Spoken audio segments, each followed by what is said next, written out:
Ladies and gentlemen, we're back. Well, technically, I'm back. Richard, I don't think you've been sick for the past 2.5 weeks. Only in the soul. Well, listen, Celtics seen better days. No, we're not doing that. We're not going there. No. Well, listen, would you rather get knocked out by an Albanian team or a Kazakhstan team? I mean, at least Albania's got nice beaches. True. And at least you don't have to travel very far. Exactly. Unlike Real Madrid. I was very disappointed that we didn't have the spectacle of an English Premier League side just massively complaining that they have to travel halfway around the world. Because Real will do it and they won't complain too much about it. Whereas Liverpool put it in the middle of December, oh, no, we're doing League Cup semi-finals and all this. You never hear the end of it. When's Real Madrid going to Almaty? I didn't see the official schedule. Oh, I don't care about that competition. No idea. We only care about the Europa League and the Conference League here. Mainly the Conference League. Yeah. Wake me up on Thursdays. That's pretty much it. Yeah. But they're playing on September 30th, so just under a month. Yeah, not too bad. Yeah, at least it's not December. Imagine a December game in Almaty, right next to China. Someone must have it. Somebody must, but I mean, probably not. Like, maybe November. Oh no, December. Oh, Olympiacos has it. December 9th. and in January, Club Brugge. So, yikes. But let's get to the main topic of what this podcast is, which is Croatian football. Well, we'll start off with the most recent news, which, as most recent as about 15 minutes ago, is that Víctor Sánchez is the new manager of Rijeka. We've had our first sacking of the season. Unexpected, I think it's fair to say, that Đalović is the one to go first. But his last game was the 2-2 draw on the weekend against Hajduk, and the game before wasn't pretty. No, it was Rijeka in a playoff, so we know what happens there. End of August playoff, away from home. Yeah. But it can only go one way. They're trying to cure that with the man who did it first. Yeah, they're like, so we brought in Justas Lasitskas, who's actually good. By the way, some of my Rijeka friends, I told them, like, hey, one of my friends said he's not that good. They basically told you to F off. That's fine. They're like 2,000 miles away. What do I care? They think Lasitskas is the second coming of Christ, essentially. But Rijeka is just like, hey, let's pick up as many pieces from Olympia as we can. So maybe we could replicate what they did. Yeah. I mean, obviously, it kind of goes without saying, I watched a lot of Sanchez's sides. Yeah. And I mean, what he did last season was brilliant. There's no doubt about that. But it's also fair to say it ran out of steam as the season went on. In terms of the league performance. Now, okay, they had the league sewn up by Christmas, so you can forgive them that. I think most of the interest came as a counterpart, as a rivalry between the two Spanish guys, as in Sanchez and Riera. But I think as much because they're very opposite characters than anything. Riera is very dogmatic. You know, when you watch Celje, you're going to see chaos. Yeah. Whereas Sanchez, not as attractive in terms of style of football, but he's very happy to do the dirty stuff and very happy to get involved in mind games and very happy to win ugly, which isn't something Rijeka really have been that good at. Even though there was plenty of ugliness last season, it was generally drawing ugly rather than winning ugly. And he enjoyed towards the end of the last season a very heightened profile. I think a lot of the breakdown with Olympia which we won't get onto too much, was around money. So when he signed for Olympia, it was originally 12 months plus 12-month option. And in February, I think they went to him and said, right, we want to sign you for another 3 years. So he had put financial demands to the club, and the club went, nope. I think it was fair to say at that point, he was being linked with some quite good Italian jobs. Mhm. So, fair play. He was asking for his market value, which I think it was something like €50,000 a month. And that's probably not that far off what he's on Rijeka. I think it's fair to say. But that's why, obviously there is a bit of bad blood there in terms of how things have fallen apart with Olympia, but that's Olympia for you, really.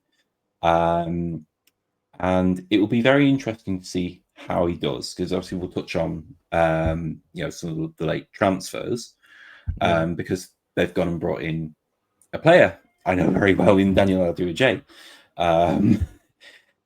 And it's interesting sort of to see how that transfer policy has been developed, and how it's obviously been shaped by the fact that we know, they're going into the Bournemouth group, Black Knights, as it is. Yeah, the Black Knight Football Club, I think, is the official name. Yeah. For those who are obviously not aware, Rijeka is still not officially, but it's essentially they're a part of, as you mentioned, Daniel Đalović has joined, and that's, I think, the stamp. Hey, we're in it, even though not officially yet. Has been bought out by not fully. It seems like they're gonna just keep a 25% stake, but obviously gonna be very much in the football group. But Bill Foley will definitely invest some money. He's obviously already brought in a loanee. Well, it's not a loan; it's a full transfer actually for Đalović, right? Yeah, it's full transfer for Đalović, and then obviously there's is it Vignato who's come in yesterday? Yeah. So there's from Monza. two statements. Well, previously from Monza, obviously on a free. Mm-hmm. But good pickups late in the window. Still, we have 2 more days, I think, here in Croatia. Tomorrow, and the last day is on the 5th, I think, or we'll see. I think it closes at midnight the 5th, so 1 more day in a few hours. Yeah. But it's not. It's been an entertaining window. It's been an entertaining week for Rijeka, because obviously we can touch on the European qualifiers for Rijeka now. Let's stick with the Rijeka team. Obviously, first Ludogorets, we went over that, lost to them. Then Shelbourne. The first leg was forgettable, very forgettable. Not for us, for the Shelbourne fans, was magnificent. I saw a video from the cage, just absolute scenes from the away fans. I think that was saying that it was for them, at the time, the biggest win in their history. It's great that Rijeka could give them that. Yeah, the Croatian clubs give Shelbourne wins. So Hajduk and Rijeka, maybe in a couple of seasons, Dinamo does it too. You never know. But thankfully, in the second leg, Rijeka overturned it with a bit of trouble in the last few moments, where Anton Roric went from 0 to hero in a matter of minutes. Yeah, I think it was a proper re-echoing. I mean, to describe those goals. 2 goals, those two goals from Fruk and Data. So I was like, yep, Shelbourne, welcome to Rijeka from last season. This is perfection. And the third goal was it was fine. It wasn't from 30 yards out, top bins. No, I mean, I think the Fruit goal, particularly, that's as good a goal in Europe this season. Not that UEFA will count goals that happen before the league phase, but even though they should, but they won't. I mean, that goal from Dantas is, I don't think I've seen a better strike of a ball. Yeah, in a couple of years, and it goes so perfectly into the top corner. It's just so sweet to just rewatch it. But Shelbourne got Rijeka. It's that's what happened to them, and then they absolutely dominate against PAOK, beat them in the first leg, 1-0, which is still not a great result going into Greece because 1-0 can very easily be overturned, and it was Just a bit. just a bit. We once again saw a Croatian team concede 5 goals and lose in Greece, but this time we didn't see a goal scored, so Rijeka didn't really replicate Dinamo's 5-1 loss, but it was worse. Yeah, but also not surprising worse. Not surprising worse, but it's the way the players performed. Just it was just very sad. Yeah, and I think sort of to sort of the point at the very start, about Đalović being surprising, but then when you sort of see that performance, like, no, it's not. Yeah, Because as much as he did well last season to win a title, there wasn't really that much beyond a trophy in his pros column from last season. no, There was still the doubts for him tactically, I think it's fair to say, and it steps up a level, and you get absolutely exposed like that. yeah, and he got exposed in every single leg. Yeah. Well, not leg, every single 2-legged match. Like one match, Rijeka were just not at the level. Mhm.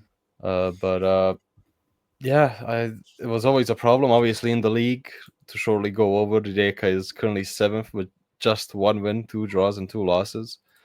Which for the champions, and they're already 8 points behind Dinamo and Hajduk, who are joint first.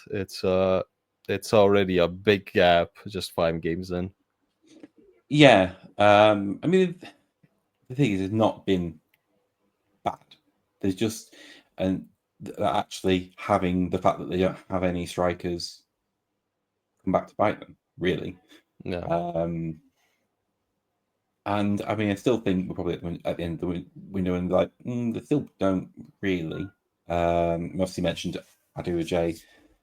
I watched him plenty for last season because he played for my local club in the worst season in the club's history. Now, to be fair to him, he got injured for a bit, and the manager changed while he was injured, sort of to someone who didn't really suit him. But what sort of message does it send to Juric? Say, right, okay, we've got you here as strikers, and we're now bringing in a guy who didn't look consistently good enough at the worst club in England. Yeah. I think that one needs a bit of management, if I'm honest with you. But yeah, they come out this window obviously weaker, which we knew they would anyway. Well, they haven't lost Fruk nor Jankovic, nor anybody that you would maybe expect. But Jankovic is to Turkey, and I think their window ends on the 12th, something like that. It's their window still ends up very in the late. air. Yeah, it's still up in the air. I haven't heard anything from that side. Yeah. And if there was something going on, the Turkish social media lads would be on it. They are always on it, but I just remember Jankovic said goodbye, like to the whole squad. I think before PAOK, the first leg, yeah, or after. I think after the first leg, nothing. Still here. So at least it's the international break now, so he won't have to say goodbye to every single one of the players, just those who are there. Yeah. He'll just have to FaceTime Tony Brook. That's it. And some of the Bosnian lads.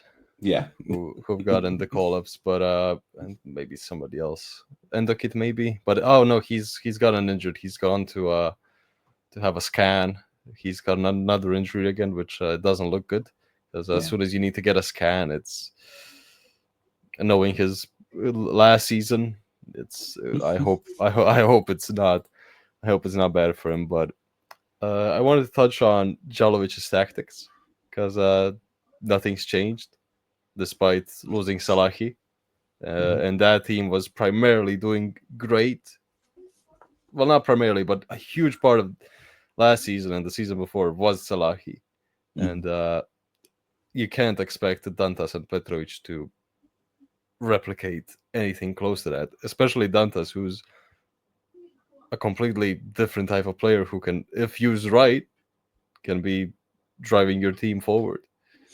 Yeah, I mean, for Dantas, he will benefit for Víctor Sánchez, definitely.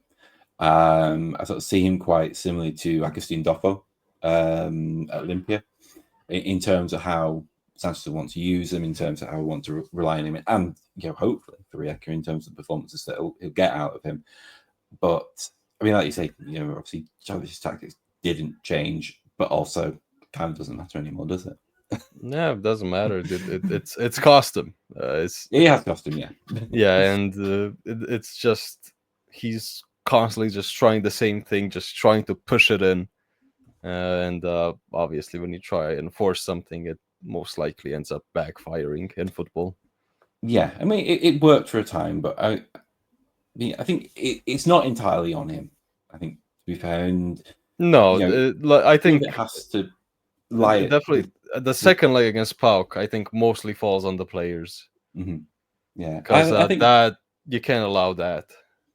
Yeah, and just generally how the summer window's gone as well. Yeah. I mean, I think, and it's not any disrespect to Miskovic, but also like, you've been sorting out your takeover, and maybe if your eyes have been fully on what we need to do for the squad, then you do the sort of wheeling and dealing that you know for best. And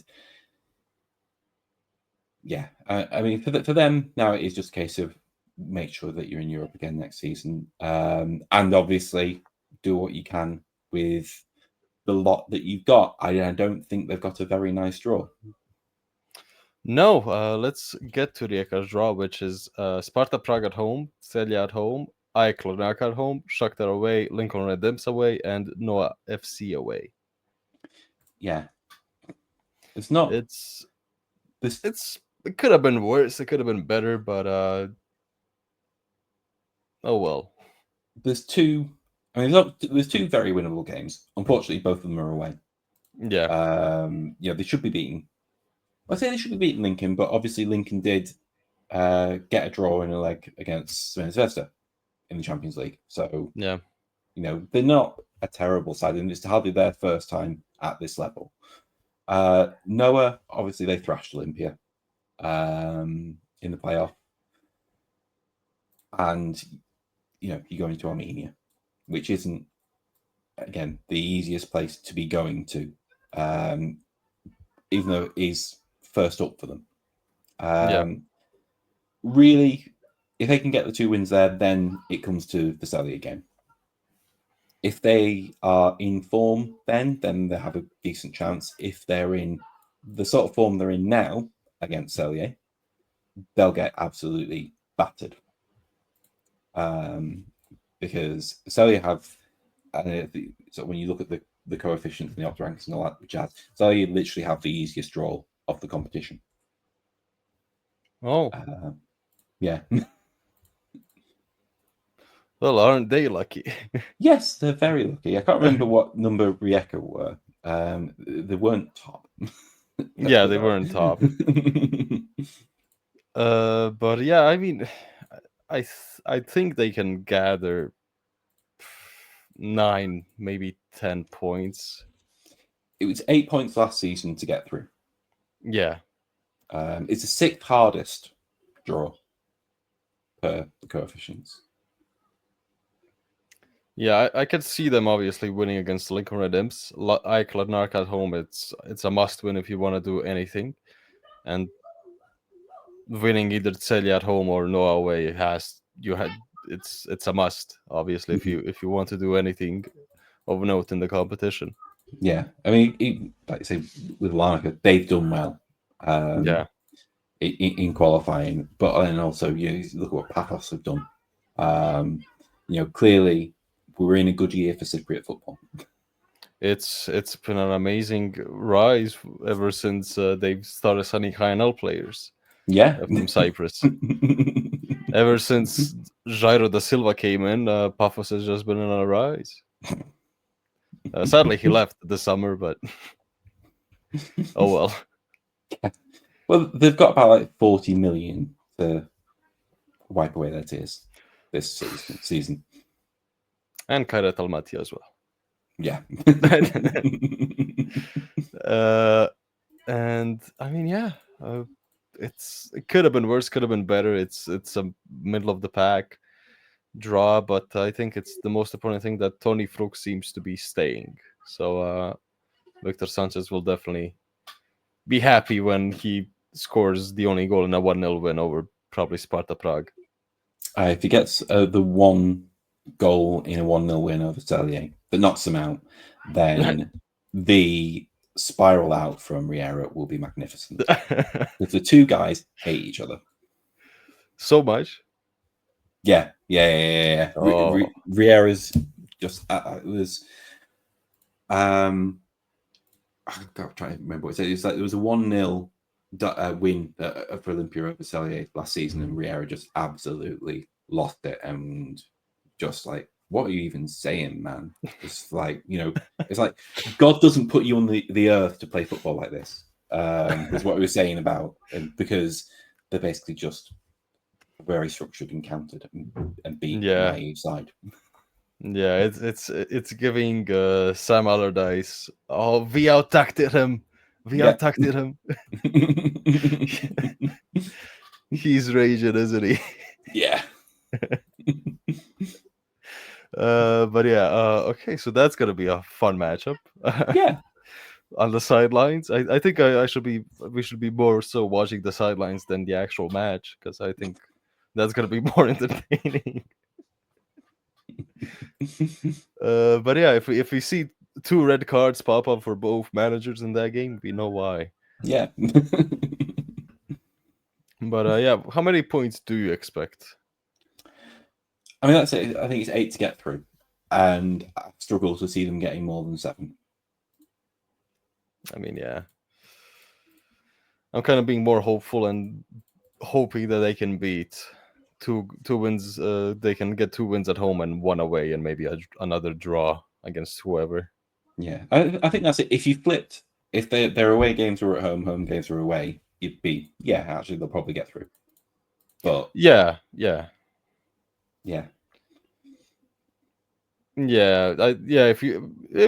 you just swap, I would keep Shakhtar away. Okay, you're probably not gonna win that anyway.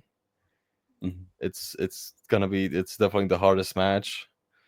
Just switch the Celje and the Lincoln Rhythms and Noah and Kladnaka games, and I think I would bet to have at least 3, maybe 4 wins. Yeah. But yeah, should we go to the other side that's in Europe? Yes. Obviously, Dinamo didn't have to do any qualifiers. They've just been focusing on the league so far, and they've done pretty well there. With 4 wins and 1 draw, obviously tie for first with Hajduk. Most goals so far, 12 goals. Bello has started off pretty well. Sandro Kolenovic has also off the bench been phenomenal. So I think Kovacic has nothing to worry about in the striker department. I mean, yeah. Qualify. Obviously, let's go with the draw. Real Betis, Fenerbahce, Steaua Bucharest, Celta Vigo at home. Not Steaua Bucharest. Oh, FCSB. I still call them Steaua because when Hajduk played them, I think on the ticket it was Steaua. Yeah, I think, or I just remember Steaua when we played Steaua, just calling him Steaua, but FCSB. The Romanian MK Dons. Yeah, Lorsk Lille, Maccabi Tel Aviv, Midtjylland, and Malmo away. Yeah, I mean, when I saw the pods for the Europa League, I was like, "Oh, this is tough. This is not easy at all." Yeah, I'll just ask a mischievous question.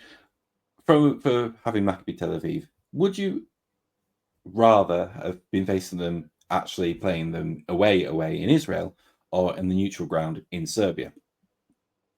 Great idea, UEFA. Don't they play in Hungary? No, they're playing basketball.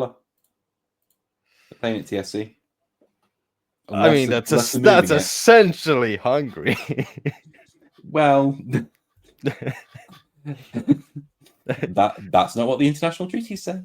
No, it's not. But there will definitely be Serbian fans. So I would obviously, I don't know. Considering how things are in Israel, I would maybe even go for Serbia just because I think it's safer to be in Serbia currently than it is down there. Even though Vučić, even though you know what, just don't even play the match, just forfeit it. Wherever you go, it's not gonna be fine. Vučić is gonna call Dinamo like, I don't know, agents of the secret agents spying on him, even though they've just come to play a match. Can they get across the border? Imagine if they reject them. UEFA, we can't get into Serbia. Well, I guess it's a 3-0 win for Maccabi then. Yeah.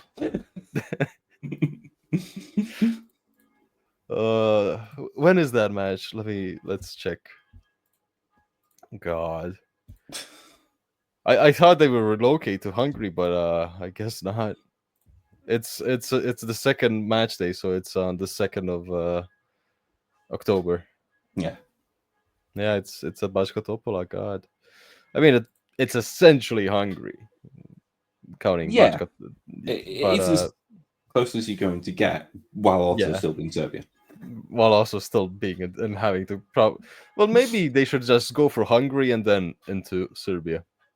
Get to the border and be like, no, honestly, we're French Faros. No, honestly, we're just Hungarian. There's a Hungarian Dinamo, didn't you know? But yeah, it's a tough draw. Because every single team here is, I think it's pretty much 50-50 for most of the matches, if not every single one except Lille away. I think it is for every single side in the competition. I think this is the intriguing thing about the Europa League this time around. Because last year it did get a bit forgotten because it wasn't the headline grabber of the Champions League and it wasn't fun like the Conference League. But this time around, it's 36 very evenly matched sides. Yeah, there's not a single team that, maybe Bran, but that's just one team that I'm seeing here that I'm thinking that can't, go along with every other team. Yeah. I wouldn't like to call it. I think everyone has a chance. I mean, even like say Bran. I mean, you saw what Bodo Glimt did. It's gonna be tough away going to Bran, but Bran going somewhere else, I think it's gonna be good for those sides. But essentially, every team here can play against anybody. Yeah. Which makes it fun, but also essentially pointless for us to talk about, really. Purely from the perspective that, really, there could be pretty much any outcome. I mean, the difficulty ranking that we're right in the middle. So it is as average a campaign as it could possibly have. I don't think it's a bad draw. Their recent record against Spanish sides isn't bad at all, and getting them at home, and especially Betis. Yeah, FTSB are no great shakes, and yeah, the problem is the away games. Obviously, Lille should be beating Dinamo. I think that's the only game where Dinamo is the underdog.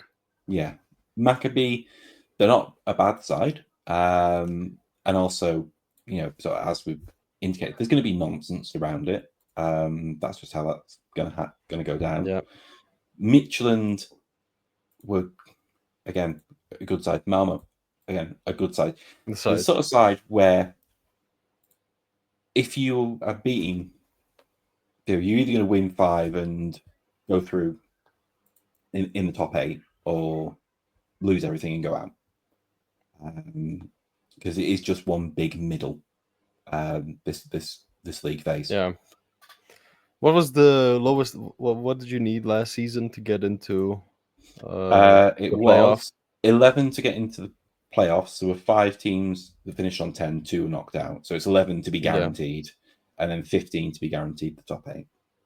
Okay, that we'll see how it goes this season. Might even be lower since it's all pretty close. Yeah, in quality. I think there is 11 points from that slate of games. Yeah, but you got to be beating. They've got to win the home games or go unbeaten at home. Because if you're getting 9 from those 4 games, then you're only needing 2 draws somewhere else. Yeah, which is very doable. Yeah, and obviously very good to have again after 5 years now. 2 sides in Europe. Finally, we could have had 3, but we'll get to that. Well, yeah, they didn't even get to the playoff, man. We'll get to it. But yeah, with the way Dinamo has been playing, I can definitely see them going through. But the problem now is how will they fare with the tight schedule of having to play 2 games a week now that it comes to it, which last season was a big part of their downfall. And it's obviously Kovacevic's first time obviously having to play in that sort of schedule. And these players have mostly not played in Europe, most of them. And we'll see how the rotation does, because we're now going to see definitely big rotations in the squad for the HNL matches. And it's going to be interesting how the players fare and how Kovacevic fares against top European sides. Yeah, I mean, see, for the perspective, from that perspective of it, I think what is probably fair to say is you look through the games that follow, the Sundays following the Thursdays, Dinamo don't have any bad ones this season, save for Osijek in January. But I mean, that might get rearranged, or Yeah. But otherwise, for the autumn slate of games, home to Slaven, away to Lokomotiva, away to Vukovar, away to Istra, away to Gorica, away to Slaven. It's all away. It's all away, but goddamn, there's none of those games they should be losing. Actually, really. Lokomotiva isn't away. Well, sort of. Well, considering last season's match, it's not going to be away. They didn't even try anything to make it look like Lokomotiva was playing at home. It was essentially just Dinamo at home. Just you switched Lokomotiva and Dinamo on the scoreboard. Yeah, but yeah, but it's not as if they've got it's not as if they're going to Lille and then straight away they're facing Rijeka away. Yeah. That would be the sort of thing you expect. It's the opposite. It's the opposite. They're playing Hajduk and Rijeka before their European matches.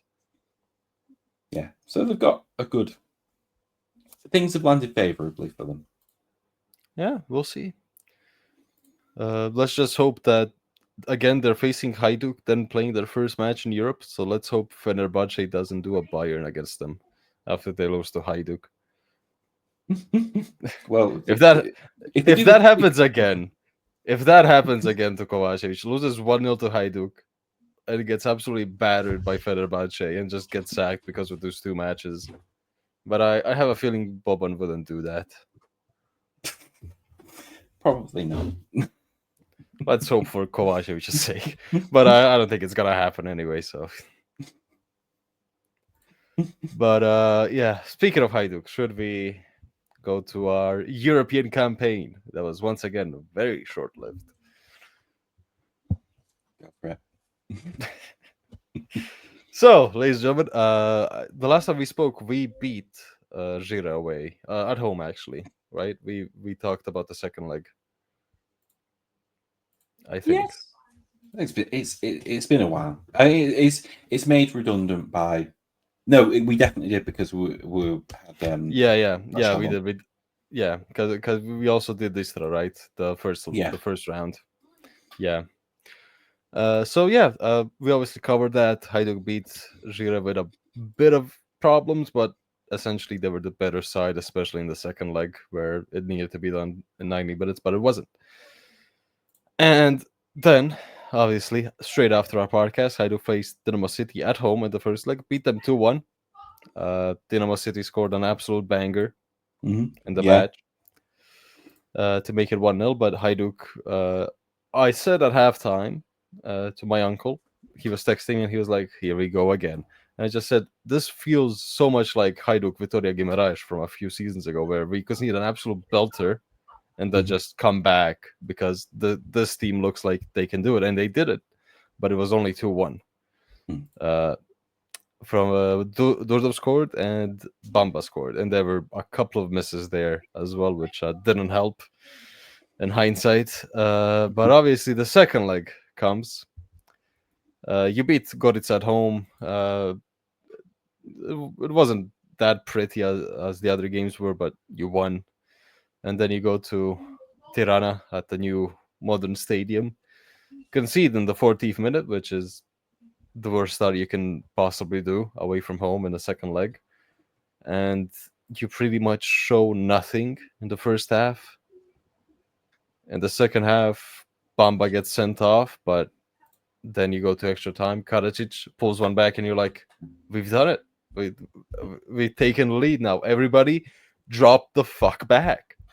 But Garcia doesn't want to take off Livaya, nor Rebic, who he just brought on a few minutes ago, and he doesn't have the balls to say to Livaya, "Hey, we need to bring on a defender. We need to defend this." And what happens is Livaya's on the ground, and because these are not Croatian referees, when they see a player, when the Croatian referees see a player on the ground, they're like, "Hey, stop play! What happened to him? He didn't get hit in the head, but we're still gonna stop the play." In Europe, that doesn't happen. And our staff and our players get confused, and then Dinamo City just has a clear counterattack to goal, and they score one. Another amazing belter of a goal, which is just describes Hajduk in Europe, I think. You lose matches you shouldn't, but at least you lose it in a entertaining way. But the second goal, literally not a second after. So Kardaku scores the absolute beauty, and then Ivosic spares his blushes, gets a hand to the ball to stop the player from going around him. Mlacic and Melniak are just like, "You take it. No, you go ahead." And as soon as Mlacic realizes that he's supposed to take it because it's the closest to him, he gets pushed off and they score, which is sadly a mistake that I think. I mean, Ivosic started it, but then saved it, and then Mlacic and Melniak just did horrifically to not even a masterpiece and not doing anything, which is kind of expected from Mlacic, who is young, and it's a high pressure situation where you're down to 10 men and trying to eke out a draw to go to penalties with 10 minutes remaining. But yeah, and then you obviously, just to be more Hajduk, you get a corner in the last seconds of the game, and the ball gets cleared off the line. So yeah, I didn't speak after that match for like the next morning. I wasn't mad. I wasn't mad. I was just disappointed. I was just like, "Oh, this is it again." Yeah, I mean, if it's any sauce, you wouldn't have beaten Jagiellonia. Probably. Maybe. The only thing that gives me hope that we could have done it is that we were playing the second leg at home. So if we had done okay, if we lost just 1-0 away, I think we could have done it at home, especially with the atmosphere and with the players we had and the kind of football we played. I think the players would have flourished. under that pressure. But obviously, under pressure in Tirana, it's much different. Yeah. The almighty Dinamo City. The club that aren't part of City Football Group, but like to pretend that they are. Yeah. But yeah, Hajduk obviously another. I mean, the problem is if you want to get into Europe, you gotta win the league. For Hajduk, it looks like you just have to win the league if you want to get into Europe. But you need money to win the league. And how do you get money? Getting into Europe. Yeah. So we're in a constant loop of not doing anything. Or it can just be like last season again. I hope not. I hope not. But so far in the league, Hajduk has been great. I think in every match, Hajduk was the better side. Against Istra was the better side. Against Gorica was the better side. But obviously, there was a red card there and 2 penalties. So do you remember the 2 penalties? Because I was at the match and seeing the highlights after, I was like, the first one, yes, very clear because it's a clear foul that would be called anywhere on the pitch, and it's a clear stomp on the foot. But the second one, I was like, no, he not so much. He barely touches him.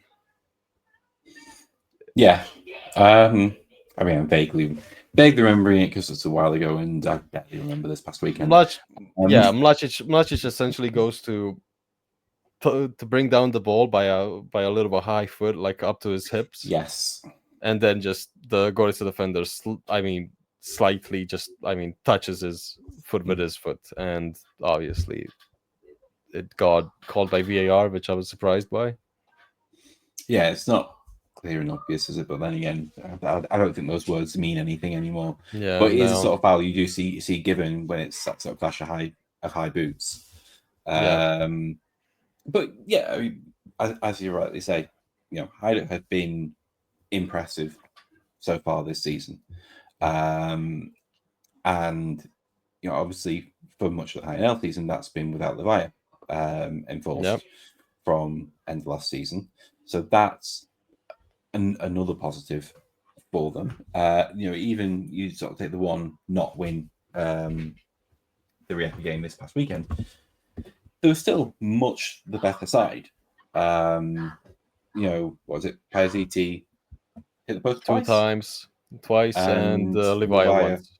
Deflected onto the post as well. So, you could have been talking about a very easy win, a very comfortable win, and coming into an international break, not just clear of Dinamo, but, with a perfect record.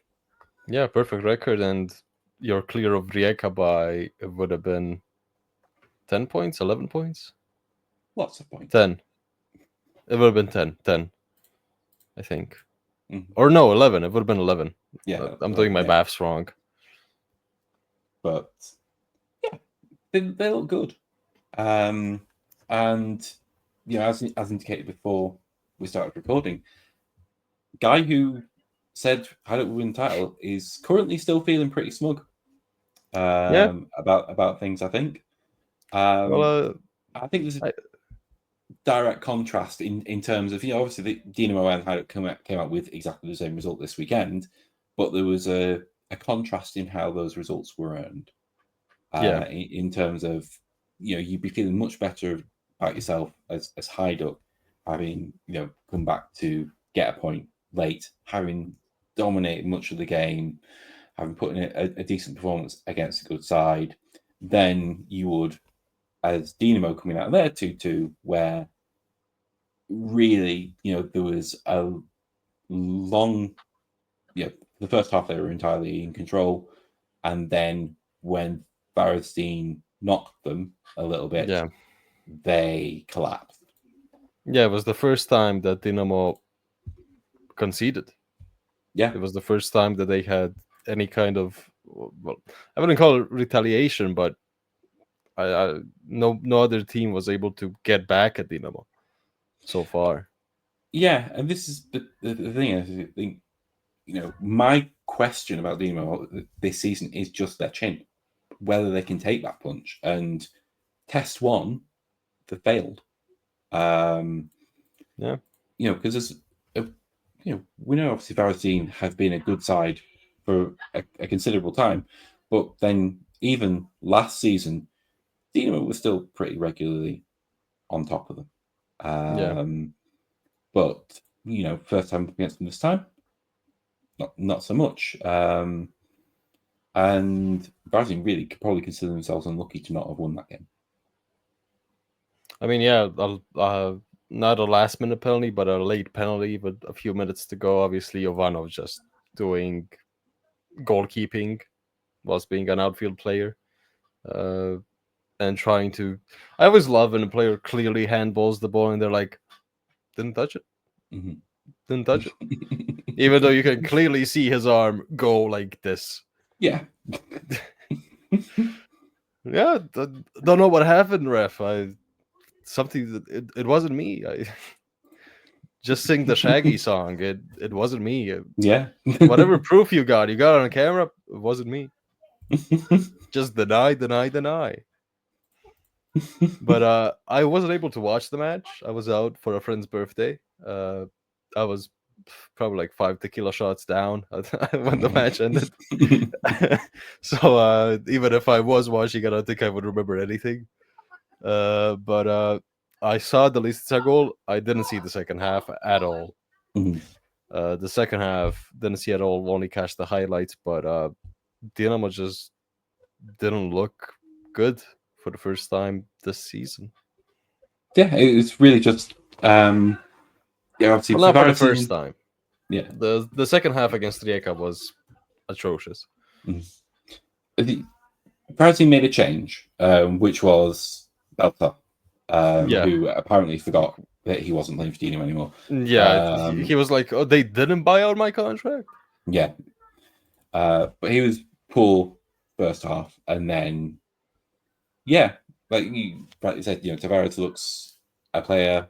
No, he's very good. Yeah, Borsic had a good day. They had multiple good days, but like you said, I think it was just Dinamo was shaken, and yeah, in part that's obviously because they are pretty much a whole new side. Yeah, not pretty much. It is a whole new side. Yeah, but McKenna and Dominguez had looked as comfortable as anything in every other game so far this season, but until here, where you have guys running at them and they looked like they didn't know so much what to do. Yeah. Whether other sides can follow that template to getting results against them, I don't know. I don't think so. I don't think so either. Because Watersley is a very specific kind of side. Yeah, they are. But they will very specifically do the same thing for 3 other times this season, and that probably won't be the only point they get against them. No. And it also makes you think sort of when... So you've got Hajduk in, 3 weeks, 2.5 weeks now. Yeah. How are they going to face against a side who they're not, should be vastly overpowering? It's a bunch of interesting questions that we've got after the international break. Yeah, it's going to be interesting because I think for the first time, Dinamo isn't going to enter a derby as a slight favorite, at least. I think it's for the first time going to be a 50-50, at least. Depends on how the game before goes, the weekend before the derby, because if anything shocking happens there, or if Dinamo again just doesn't play well and Hajduk dominates, we'll see. Because next match is another big test for Hajduk. It's obviously same as Dinamo, Varaždin away. So we'll see pretty much how Hajduk fares against that same Varaždin. Yeah.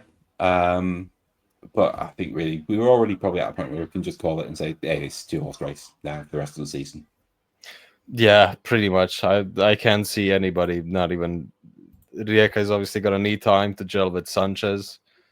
The players obviously need to get up to a level, and they also have Europe, which I think is going to affect Rijeka because their depth is not good. Yeah. There's one slight thing I think that could put a hammer in any works, which would be if Dusan Vukovic decides to score regularly. Because with the amount of chances he gets, if he starts scoring regularly, well, he gets the chances. He just needs yeah. to. I think it's the Marco Dabro syndrome that's hitting him. Just I don't know what I have a feeling he's gonna get multiple chances, but just gonna score 1 or 2 goals all season. I would say it's a Dabro syndrome because Dabro scored first. For us to think that he should be scoring those chances, whereas Vukovic hasn't quite had that yet in his career so far. But that's the one thing. Yeah. That's the At one least sort Dabra of, isn't starting this season, so Mamut is taking most of the chances. yeah. And that miss, who was it against? The miss from Mamut from like 4 meters out. There's been a few like that already this season, though, and then not just Mamut. I think it was against Slaven.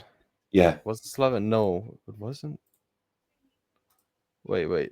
I don't know. Was it? Yeah, it was Gorica in the first game of the league. Just misses it from 1 meter, like 4 meters out, hits the bar, a header, and I was like, "Mamut, for God's sake, my fantasy HNL team isn't doing great. I'm just average. I'm just average in both FPL, which I've started playing again this season, and I know I'll forget about it in a month. And HNL, I'm just gonna be, oh, this is gonna work this time. Doesn't work. But yeah,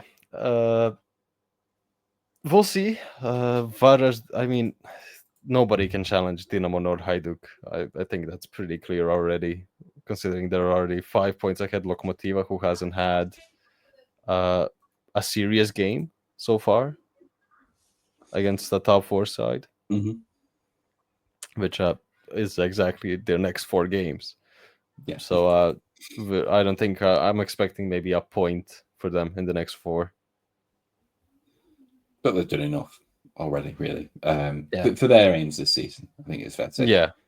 And they look like they have, at the very least, brought in well. Obviously, we mentioned, I think Vasilij Stojkovic looked very, very lively.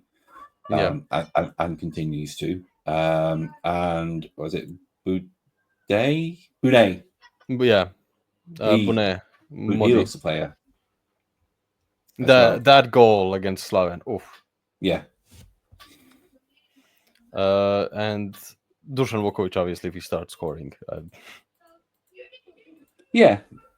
There's a couple of things where if they do catch fire, because just the nature of them having just that such a young front line, if they do catch fire, they will be a match for anyone. And actually, you wouldn't be terribly surprised if, Hajduk fall away and then Lokomotiva do catch fire. Then, you're talking about a side that could potentially be second. But that needs a lot of things to go right for them. It's a big of a stretch. Yeah. But obviously 5 games in, Osijek 0 wins. It's essentially same as last season. They're performing well, they're creating chances, but it's not going in. No. But they have had not an easy start to the season. No, obviously they've had Dinamo, Rijeka, Osijek, Hajduk, and Lokomotiva away. And Varazine away, yeah. Yeah, so you've had the top 3 sides of the league at home and 2 very tough away days. Yeah. So, yeah. Again, we'll see more of them over the next few weekends. Because they're not a side that will be sticking around in 9th. Probably. You would hope. But we've had that last season. So, they've only scored 1 goal. Yeah, and it was just this last weekend. Yeah, so that's a problem. Yeah. But Jakubovic has just come back from injury, so maybe he'll pick up some pace because I don't see anybody else doing it. No. But yeah, Rojban isn't having a good time of it, and if he doesn't start winning soon, I mean, the next match against Vukovar at home is a must win. If you don't win that, your job is definitely on the line. Yeah, absolutely. And I mean, if you don't win that, then also that then becomes, oh, okay, is that who you're in competition with this season? Yeah. Because I think, let's be fair to Fukvar, they've looked all right. Yeah, they haven't been rudish. No, they haven't. I mean, don't get me wrong. So far, it does kind of seem to be one small Colombian versus 11 large men, but it's working out. It's working. No, Robin has been phenomenal. I was kind of questioning if he would be able to do it at this level, but no, he definitely can. He is short. You can barely see him on the cameras. The pixels barely catch up to him, but my God, is he good? Yeah, we just need some artfully taken pictures of him playing near Đalović and guys like that to go viral. Yeah, and that'll raise. And Collinger. I think Collinger is the tallest, maybe. I think it might have been, yeah. But big lads. Yeah. You want what was it, the Valbuena and Collinger is 197. Radic is 190, 88, 89, somewhere around that. Oh. So Collinger is almost 2 meters. All right. But yeah, he can hit a free kick. He can hit a ball for somebody the size of a child. He can hit that ball. Yeah. Vukovar has 2 points out of their opening 5 games. Lost to Slaven, and dare I say it was undeserved. I think a draw would have suited it better. Yeah. I think they've been in every game. The problem is they don't have goals, really, aside from small man. They're still searching for a starting lineup. It's still just Schilderfield just starting different players in attack, just trying anything out. And if something works once, I think he's just gonna stick to it. But for now, nothing's worked out except Robin. And we obviously last game saw an express sending off. We saw Lord Bosniak come in. Oh yeah. 25 seconds later, sent off. Steven Gerrard deserved. Steven Gerrard, hold your beer. Well, you have to hold it long. Yeah. That was just stupid. No, that was you've just come in. It's not been even 25 seconds, and you're going in 2-footed. Yeah. What are you thinking? Not. No, that's the problem. Yeah. And that's 2 red cards in a row for them. Because obviously they had Bozic sent off against Lokomotiva as well. Oh yeah, and obviously the second round of the HNL, where every single away team got a straight red card. Yeah, that was interesting to watch. And the only team that didn't win was who was that played Vukovar in the second round? Actually, no, that was no. Which game ended in a draw? It was there was 2 matches: Osijek Rijeka and Nistra Lokomotiva. So Osijek and Nistra were the only 2 sides, and obviously Nistra conceded in the dying moments to a 10-man Lokomotiva. Yeah, but it does fit into what we had from the last couple of seasons, which is Slaven just have a very violent midfield. Yeah, no. For the first time, I watched Agbek Porno live, and he was fine. I expected more from my goat, but anyways. But yeah, I mean, that match against Slaven, just to go back to Hajduk, was the first start of Bukstas, I think, this season. Mm-hmm. And he every single touch he killed it. Just every touch was amazing. Yeah. And obviously has shown that last season, Gattuso didn't use him right and preferred Kalik just for the fun of it, I guess. Well, Kalik is I hesitate to say a more rounded player. I don't think that's a fair description. But you use Puksas as in the late run into the box. Yeah, a second striker. Yeah, and guess what happens? He scores.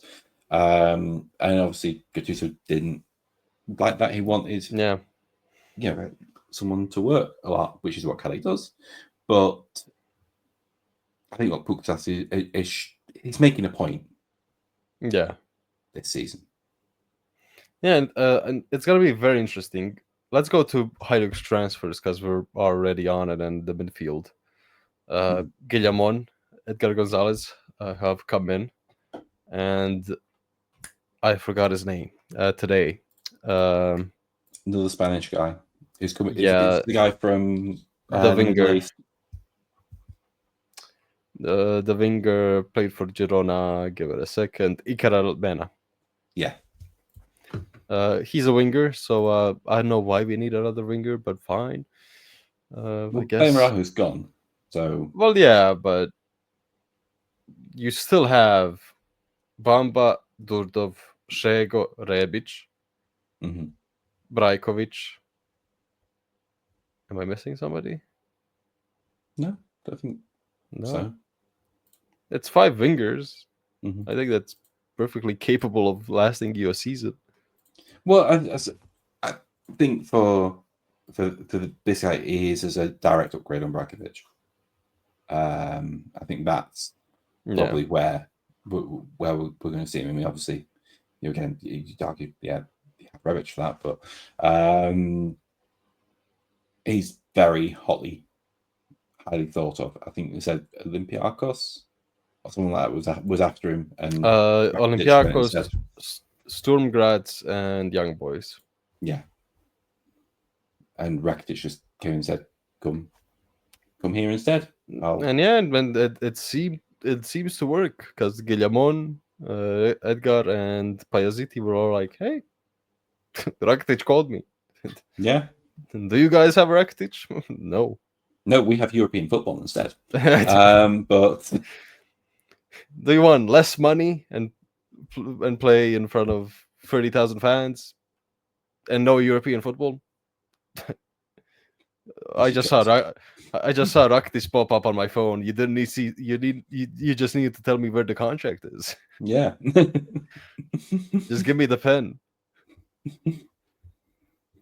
But today I saw a stat from Tikotap on Twitter who compared the wingers from last season under Gattuso and this season under Garcia, and the numbers. I mean, it didn't shock me because I knew it, but seeing it like in front of me was goddamn. So Durdov last season, 3 goals and 1 assist in 32 games. Bamba 3 goals and 1 assist also in 27 games. Šego 0 goals and 4 assists in 17. In the first month of this season, Durdov has 1-1 in 8 games. Bamba has 3-3 in 7, and Šego has 2-3 in 7. Yeah. So they have all, except Durdov, exceeded what they did last season already in goal contributions. Which isn't a surprise, is it really? Yeah, no.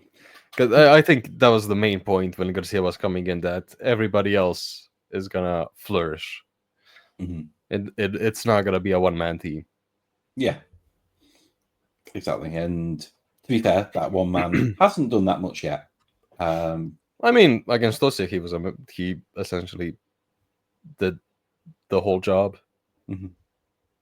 Yeah, but in terms of just sort of being perfect, and I think also, obviously he's been restricted to Europe and playing against different sides. That's probably affected the image a little bit of him this season. It still sort of feels like it's almost as if he's been injured and missed a month, really. Yeah, and he also didn't start against Slaven. Yeah. But yeah, Kaido has done well. So now my question is, how How would you line up Hajduk's midfield when Guillamon gets fit? I don't know because I've never seen him. Fair enough. But he is a 6, not a strong 6, not a physically strong defensive midfielder, just very good on the ball.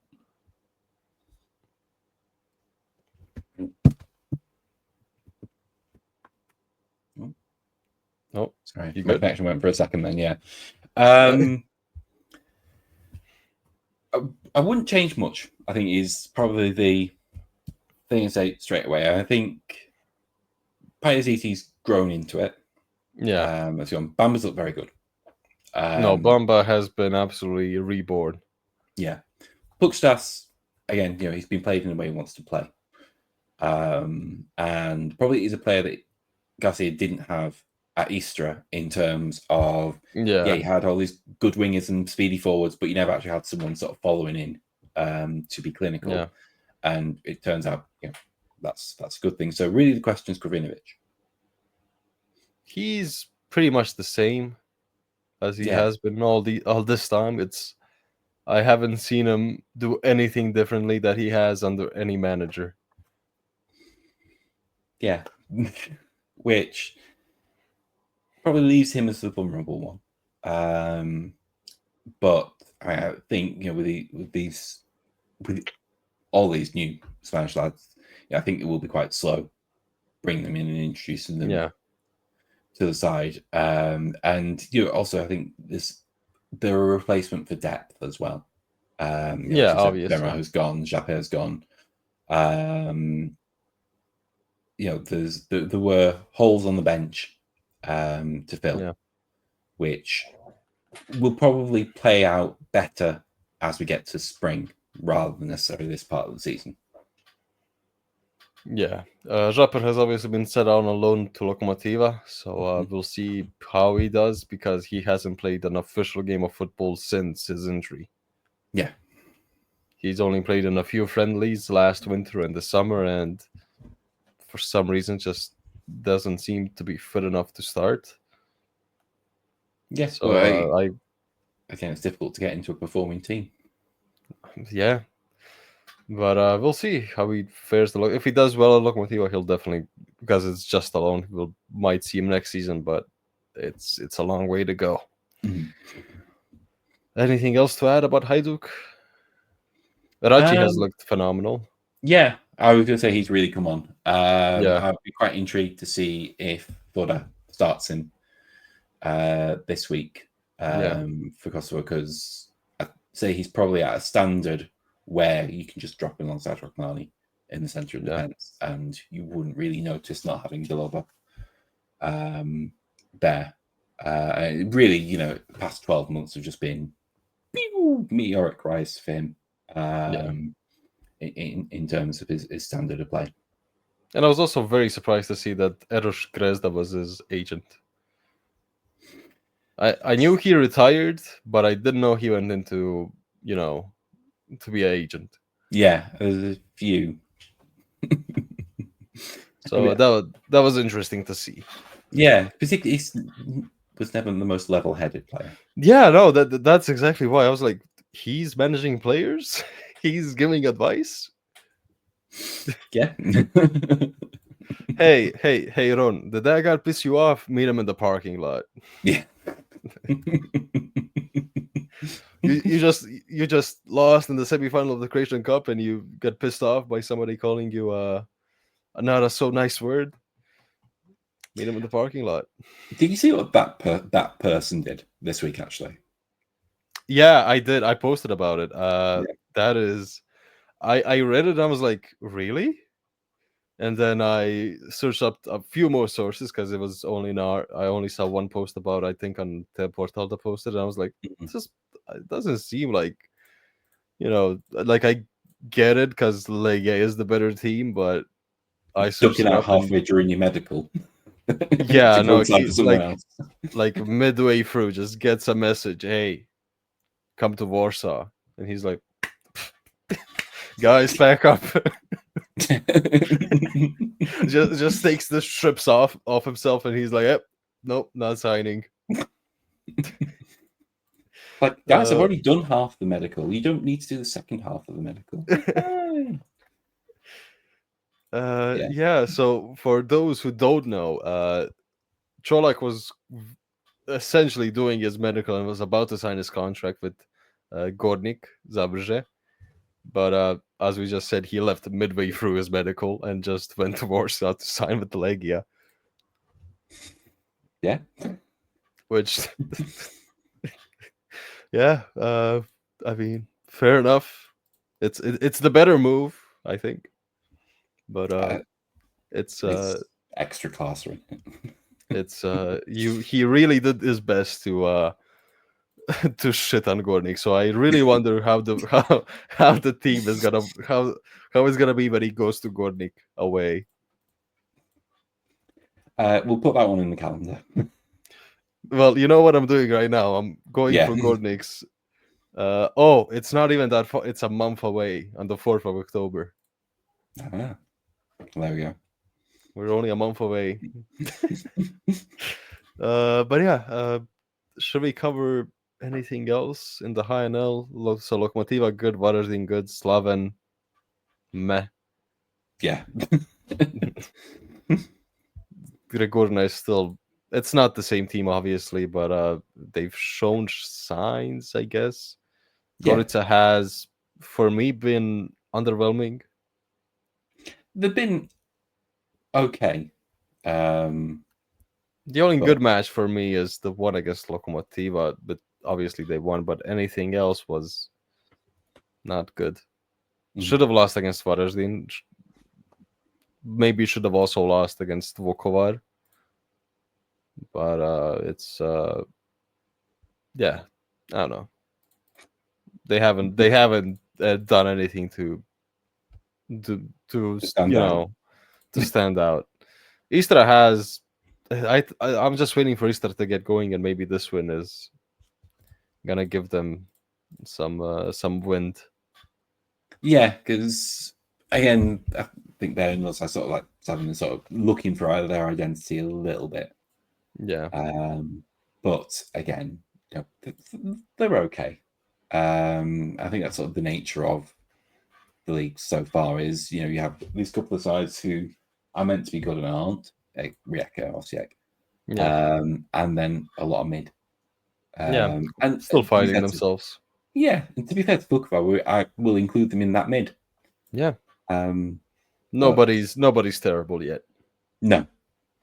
Yet.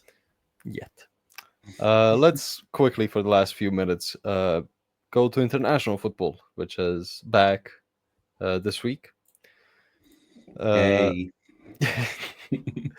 Croatia is facing Croatia is going to the almighty Faroe Islands on Friday, or tomorrow when you're watching this, and then we face Montenegro at home. Yeah, I would say 2 easy games. The Montenegro side, it's really injury hit. Just in terms, no Nikic, so no first choice goalkeeper, no Marasic, Radunovic was called up and pulled out. Osmajic, so again, that's some attacking depth that they're missing as well. I mean, I'm usually quite positive about the talent pool that's available to Montenegro at the minute, just because they've got a very limited age profile that can compete. Yeah, that they've given to an idiot. But this should be 2 easy wins, and I would argue I think the Faroes game's probably the more difficult of the 2. Yeah, me too. Because I was speaking to the what's it called, Faroish football account on Twitter today. We were just chatting about the game coming up, and they haven't lost in 2 years almost a game at home. To be fair, they haven't been good sides that they faced, but still, when I think Romania, North Macedonia, and those kinds of sides aren't beating the Faroe Islands away, it's not going to be that easy. Yeah, and just purely it's a mental factor as well. Yeah, and so you also have the artificial pitch. Yeah, but again, they shouldn't be a problem. If the Croatia that turned up and hammered Czechia turns up, Yeah, then they're going to win easily. yeah. We should also see Ivan Smolcic start for the first time, which I was surprised by the call up because he's nowhere near the first team in Como. Yeah, but fortunately for him, everyone else is injured. Yeah, everybody else has bit the dust. Yeah. I mean, I say he's not close. He started the last match against Bologna. Mm-hmm. Yeah, but still, I think that's it. Yeah, I think if you're for him in his position where there are two really good right backs ahead of you, you probably don't expect to. You're not looking out for the phone call. Let's put it that way. But yeah, but he got it. Yeah, availability is king. Yeah, and I also beg Đalović that for this month I at least get to see Pasalic for at least 30 minutes. Marko Pasalic on the wing. Because if he's not specify there. Because if he's not starting against Gibraltar, what are we doing? Like, if he didn't start him against Gibraltar and he played Mario Pasalic from the get off, and now we're facing the Faroe Islands, who are gonna play defensively, who are gonna put everybody in the box, and you need somebody to either cross the ball or shoot the ball from outside. Mm-hmm. It's Marko Pasalic. Yeah. You have an in and out winger. Like you finally have a winger, and we're just not playing him. Just okay. We want to see him. We want to see Fruk.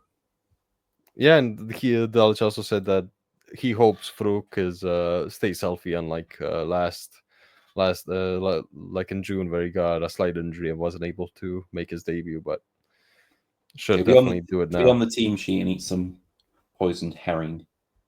Yeah. And I wanted to talk to you about Luka Sučić. Yes.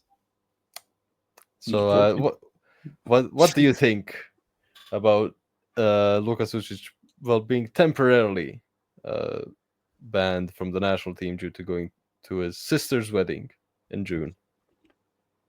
Yeah. So I think there was obviously there's context and subtext there in terms of Erlich is back, and when they did the presser yesterday, Erlich was saying, "Well, I didn't go to my brother's wedding because I got called up." So I was like, and he was fine with it. So I know you need to be having that conversation, really. if you're Luka Sučić, as to what the expectations are, and as to what your teammates are doing as well. If he knew, for example, had done that, would he have made that decision? He probably thought he was in a position where he's secure enough within the squad to not be putting himself out that much. But still, I don't think there's any doubt really that Dutch has enough of a handle over intra-squad discipline for Sučić to come out of it looking the bad guy. I think that's the important thing. Really, it's not disrupting harmony at all. No, it's not. The only problem I have is that he got thrown out for this international break, which is like he went okay. He probably wasn't gonna feature for more than 30 minutes. You have other players on the bench. I just kind of see it as a problem that got too big for nothing. Yeah, but at the same time, if you're looking to make a point, if you're looking to lay down a line, then laying it down by saying, right, okay, well, we're not going to call you up to play against the mighty Faroe Islands and Montenegro. You can get away with that. It's not like this is, it's not like you've got Czechia this window. Yeah, it's not. But the problem is, I hated the people that said, "Well, why did the sister put the wedding on, exactly when Croatia was playing?" I don't think that was in her mind when she was choosing a venue, because venues are very hard to get. So when you get an available date, you take it as soon as you see it. If it's a venue you really want. It's just, do you not know you have guys, you have relatives who may be playing international football this weekend? How insensitive could you And possibly get? and it's just one person. So I don't know how big the wedding was, but if it's fairly big, you're telling essentially what, let's say 200. There were 200 people are doing. You're telling 200 people to reroute and make up new plans, take new days off their work. Yeah. It makes you wonder, how did Gary and Phil Neville's sister work it? Yeah. But yeah, no, when Modric also, it was reported that Modric's sister postponed her wedding like 3 times, which I'm just like, okay, I don't think that's something to be proud of. Yeah, good for her. He Yeah. probably just sat there. Wait, so it's non-refundable deposit. Yeah. Okay. Again, yeah. He's still not fucking retired. The husband's like, when are we getting married? We've postponed it already 3 times. Yeah. No. He's like Kazuyoshi Miura. No, he actually has a game this September against who did we play recently? He needs to go to Cyprus. Yeah, I know. I'm sorry. Sorry. He's going to the Club World Cup. Yeah, big game against Auckland. Yeah, I just see it as a big problem that's been too much. I would have preferred if Dallas just didn't speak on it in this press conference that he held 2 days ago. But it's Dallas, so he has to win some points. Yeah, in the media, which fair enough. As long as he wins them on the pitch. Yeah, as long as we win on the pitch, I'm not gonna be mad. But if we don't beat the Faroe Islands or Montenegro, and he in a press conference says, "Well, if Lukas Sucic didn't go to his wedding in June, maybe we would have won the games." I swear to God, if we get the Livaya situation again,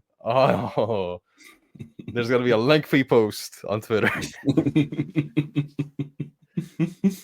Because I cannot get over for how long he held that grudge to Livaya when we lost in the final. He was like, well, maybe if Livaya was fit, maybe we would have won it. Dude, you have other strikers.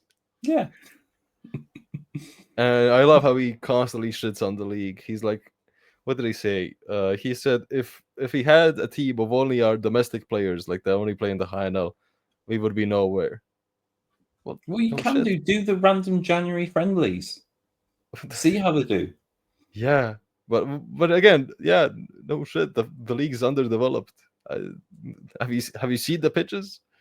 Yeah, but going to the bloody China Cup won't hurt, or whatever. And you do have it. You still have it every. The US are always looking for leagues that are shut down to play friendlies against in January. Yeah, just go and do it. I mean, again, it's a World Cup year in the US. Go acclimatize some players, get used, see how practice fitting to the time zones and all that. yeah. Let's have that in January. Why not?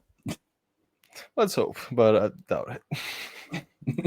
Đalović, if you're somehow watching this podcast, I do not apologize for all my comments. If you're somehow watching this podcast, can we just clarify? Like Lukas Sucic, you should be doing your job instead. You should postpone watching this podcast for another day. Yeah, until at least next Wednesday. If I don't get sick. Yeah. But yeah, I think we've covered it. Oh yeah, Luka Vušković didn't get called up again. Which, what does he need to be doing with the under-21 squad now? Well, there's nothing he gains from it. I think he would gain more from being on the bench and just training with the senior team and getting a few minutes against Montenegro when we were 3-0 up, or the Faroe Islands. Well, it might just be he wants to play. I Just I don't think don't so. know. I think I think he would want to be with the senior team, Mhm. especially considering he's now on loan to Hamburg, and any kind of advice or anything that he can learn on the training ground or during the. I'm sure he would play if he was here, called up. But fair enough. I just hope he doesn't suffer the destiny of his brother at Hamburg. I hope I hope this brother is treated better. Yeah. Even though the club did nothing wrong, don't take me the wrong way. I'm just hoping the luck goes his way. Yes. Yeah, and I think in a year's time, just over a year, Mario will be able to play again. So we'll Yeah. see. A return might to get- Hajduk, maybe. Well, yeah. Let's be honest. He's not getting a chance in the top 5 league again, is he? If Hamburg stay up. Yeah, of course. But with the signings they've made, Vieira and Lokonga Mhm. and Vučković, I think they'll be fine. Yeah. But yeah, we'll see. That's 2026's problem. Yeah, we have a year until then. Yeah. But yeah, we're back. I'm back. That is, I'm healthy again. So thank you for watching, and we'll see you, if not next week, in 2 weeks' time. Goodbye. Bye bye.